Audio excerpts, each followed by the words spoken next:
Hello, Taurus. Thank you very much for tuning in to this week's read. For the main part of the read, I got Tarot Illuminati by Eric C. Dunn.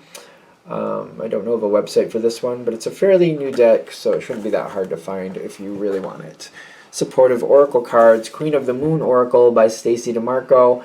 There's a website for this, rockpoolpublishing.com.au. A as an apple, U as an umbrella. Hopefully that's focusing so you can freeze the frame if you want to find that. Okay, what do we have for Taurus?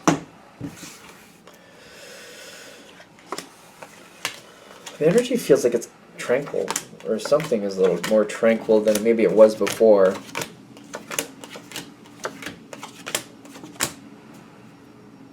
Okay, let's see what these cards pull in.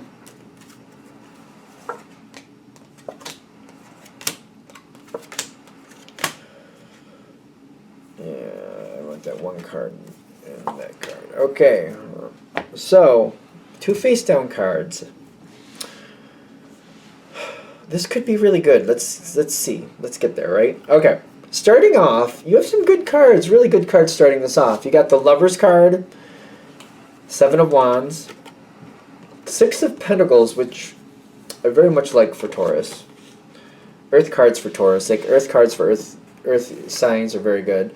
And then you also have trust, which is something that's really paramount to a lot of people. When it goes into Earth, it's not just trusting people, it's trusting a situation is going to work out like it's supposed to. So it's not just, it's not just intention we're wanting to trust here. We want to trust that things were done right. Not that somebody intended to do it right, but that it was actually done right. That's how deep trust goes with Taurus. I know they had the best of intentions, but did they know what they were doing, type thing. And I'm getting here, but you do seem to start with that. It feels pretty good. There's balance. One of the reasons you trust the situation is because you ask questions. And you probably get in there and you kind of fix things yourself. Not like you help. I should say you're helping. I don't know if you're fixing things, but you're helping. And when you're helping, you're able to be like, oh, okay, I can see where that connects to there, and yep, that's right. And that makes sense to me that, yep, okay, that's good. And I can ask questions to other people if that looks right, and yep, that looks right. So you're involved in this situation. You're helpful, but you're also like just double checking that things really are done correctly, and that's where the trust is being built here. You're not like calling somebody out or like, questioning every move they make. That's not what I feel you're doing. You're just kind of like, just, okay, that's where that's clean, that's put in its right position, it's out of the way of other things, all the knives are, secure, where, the children can't get to them, the animals can't get to them either. Like, you're just kind of like, I see where they are, I see where things are done. Yep. And people may not know you're checking up or checking, but you are, and it's smart, and that's why you trust the situation. That's the balance here, too. Because I feel like you're also willing to help. Kind of like, if you see something's a little off, you're kind of like, oh, I see that, the kitchen's a little bit of a mess. Let me help you kind of straighten that up. And while you're straightening that up, you might be like, oh, I saw these knives over here. I kind of put them over here. I thought they'd be more, out of your way and you wouldn't have to worry about them so much. Is that okay if I put them here? And I feel like, you're giving help in a very calm, I almost want to say sly. You're very careful, but you got a little bit of charisma going on there. Kind of like, I thought this would work better for you. I thought I'd do that for you. Oh, sure, that's nice. And you're helping the situation go a little better, too. You might be actually improving the situation as you do this, giving little ideas, giving a little like, oh, I think this would go better for you. Put these in the drawer here, then nobody can touch them if they're not supposed to be touching them. Okay, good. The situation you are helping, though. Okay, you got the Ten of Swords in the environment. Somebody was having a hard time. I think a situation they were doing well, it could have went a little better, and you helped them find a way to do it better, and you helped them get online or in course, in the groove. You helped them start lining things up. Is it perfect? No. But you helped them start lining things up.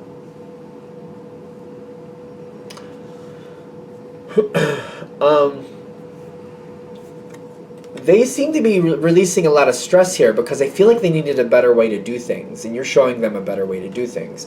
I'm wondering if you're realizing how much impact you're having here, because you seem to be having a lot of positive impact. There's a lot of healing going on with this situation, and I feel like people are realizing You do things different than they do. But the way you do things, they don't have to worry about them. They may not be like, well, that's not my first choice to do it that way, but they're also realizing, yeah, but if I do it the way the Taurus showed me how to do it, then I don't have to worry about it. So maybe I'll just keep doing it the Taurus's way, because it doesn't have to be an issue that way. And the Taurus does know what they're doing. They do, that trust goes back and forth. I'm getting that too. Okay, so you seem to be putting things in line. You're getting things to go together the way they should be. You're giving helpful hints is what I'm also getting. And I feel like these people or whoever you're dealing with is like, yes, I need that. Again, not their first choice to do it that way, but they're like, yeah, but if I do it that way, I don't have to worry about it. So I'm going to do that. This is the first thing that comes in. I feel like they're talking with you afterwards.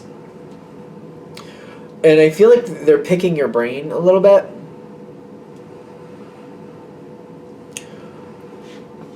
They like your process, but they're trying to figure out like why you chose to do things certain ways.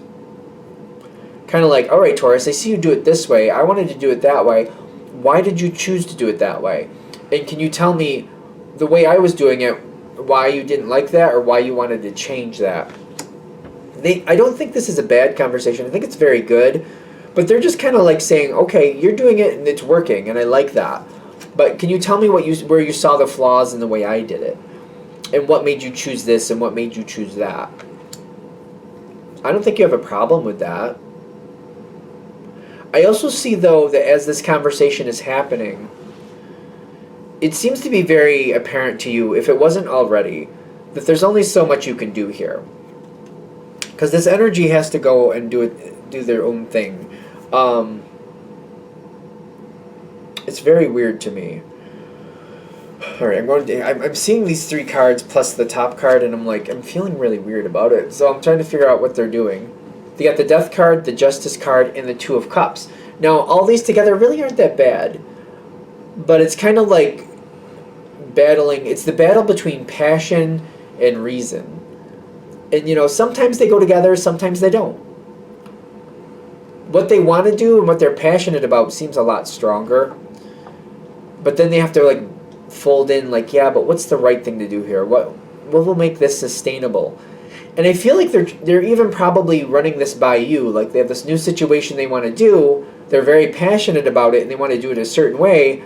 But then there are certain rules to this situation, and they're like, yeah, but I want to see if I can push the boundaries. And you're like, I don't know about pushing boundaries. And I feel like why you're looking at it that way is kind of like, I don't know about pushing boundaries, because when they try to push boundaries, they don't really push them, they cross them. And they cross them quite dramatically. And you're like, well, there's a difference between a pushing of a boundary and a just breaking the boundary. And they're like, and you're kind of looking at them like, yeah, you kind of break boundaries. And I feel like you're trying to give this person some heads up, kind of like, if you want this to be more stable, if you want to be able to depend on this more, you got to honor your own boundaries. You got to set your boundaries, realize those boundaries are there for a reason, and then you got to adhere to them. Especially if you're setting them yourself. You just can't be willy-nilly about it. You got to stick to them. Even though you want to do something different every now and then, you got to also accept if you do that, you might be screwing up your whole situation. You know what I mean? And I feel like they got this card's on top of this whole thing in the environment. It's fear.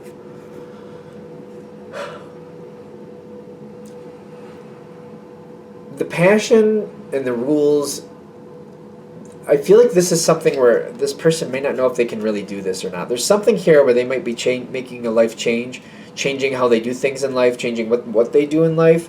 There's a lot here that has to be lined up. And when I see you coming into it, it seems like an advisor. It seems like a lot of advice you're giving here. Because you got the Queen of Swords where you're just kind of like, I'm not going to lie to you. I'm not going to say something to you just to make you feel good. I'm not going to say that you could possibly break those boundaries and fix them later and be okay, because you're kind of looking at it like, that's not how I do things. I don't break boundaries, so if you break it, you could tank the whole situation and then there's nothing left. And I feel like, again, because Taurus isn't really the one, especially if you set your own boundaries, which I think Taurus typically does, you don't break your own boundaries. That's how you get success. You're like, no, this is where that goes, and it stays in here. We don't break that boundary, and that's why I succeed. So you're even giving this person advice, kind of like, listen, I don't break my boundaries. That's why I succeed. I define my boundaries. I decide in the beginning what's allowed and what's not, and I stay within there. I stay within that confine. That's how I succeed. And they're having a really hard time with that. You're trying to help them find a way that works for them. Kind of like,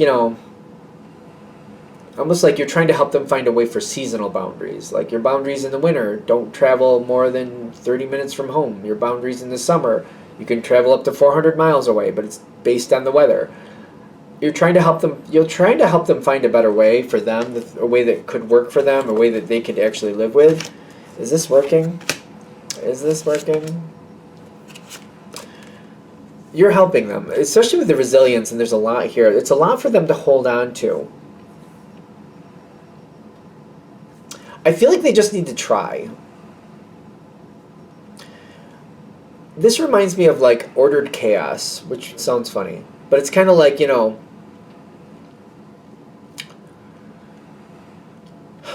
ordered chaos is like you want to save money. You have X amount of dollars per month. And the thing is, when the bills are paid and the rent is paid and you got money set aside for food, so all the essentials are covered, whatever money's left over, you want to save it. But if you're going to play anything weird with it, or if you're going to, make some odd decisions with it, you take that money and you can make decisions with that money. You don't mess with the essentials. You don't mess with the bills. You don't mess with the rent money. You don't mess with the food money. Stuff like that. Like that does not get negotiated, and we got to make sure that that's secure. The extra money that we are trying to apply and we're trying to save, maybe we're trying to save for a house, or we're saving for a car, or we're saving for whatever we're saving for, that money is more negotiable. And that's kind of like the ordered chaos, in my opinion. Like, we want to have everything going towards something, but we have to be like, well, these certain things are non-negotiable. These are just non-negotiable. This other stuff you're saving for, you want that house, but if you spend that money and lose it, you're not going to get your house. So, I mean, that's not going to like take you down day to day. Like, you'll still be able to keep living in your apartment. You'll still have your bills paid. You'll still have money for food, because that money you're not willing to negotiate with. But that other stuff, if you're saving for stuff and then you just blow that on something else, then you're the one cheating yourself out of your goal. And I feel like you're trying to help this person kind of like set up a system at least that way, like where they at least have the essentials covered, to where the situation won't be in dire straits if they try something random, if they're going to kind of like gamble for something a little better. Kind of like, all right, that's the money you're saving for a house. If you gamble with that and you lose it, you lose your house. You're not going to attain that later on down the road. But you can't gamble with the essentials. And I feel like you have to go over this multiple times, because I feel like I just went over it multiple times. I think you're going to help this person stabilize in a way that they can do things. This is actually going to help. This is actually going to work. You're teaching this person a version of balance. Is this ideal for you? I don't think so. Is this something that could work for them, though? Yes. Because again, as long as the essential bills are always covered and we don't play with that money, we make sure that is there, we can sustain. If we have to play with money, then the other stuff. You're just reiterating the balance to that. And it's one of those things where, sometimes people have to learn that the hard way. Kind of like, as long as they have the main bills, they're good. And then when they play with that other money and they're like, you get 5 years down the road and you're just like, if I hadn't made those couple decisions, I'd have been able to put a down payment on a house now. But because I made those decisions, I can't. They were fine because they took care of the essentials. And you might have to kind of show them that too. Like, I know other people who've done that. 5 years goes by and they're like, it seemed okay at the time, but I took that trip, that expensive trip here. I bought that car that I really didn't need. I was really extravagant during Christmas a couple times, or the holidays, whatever. And I kept blowing that money that I was saving. I never let it really accumulate. And I'm looking at this 5 years later, like if I hadn't done those things, I would have had the money to purchase a house. I would have had the down payment I needed to get the house I wanted. But because I didn't do that, I made different choices, I can't do that. And you might have to kind of like show them that. Like, you got to realize 5 years goes by quicker than you think. The Ten of Pentacles and the Ace of Cups makes me feel like you're going to make your point. I also feel like you're going to be at peace with what you showed this person. Kind of like, their business is their business. They're going to do what they need to do. You're going to you're going to show them how to have success long term. You're also going to accept that maybe they have to learn things a little bit differently first. You're going to help them with the balance.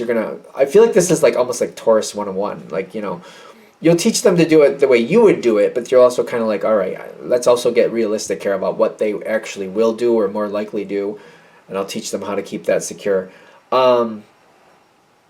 This is going through a learning curve, whoever this person is, but I feel like it means something to you. So hopefully this makes sense, this reading, because I feel like it's just putting it in perspective.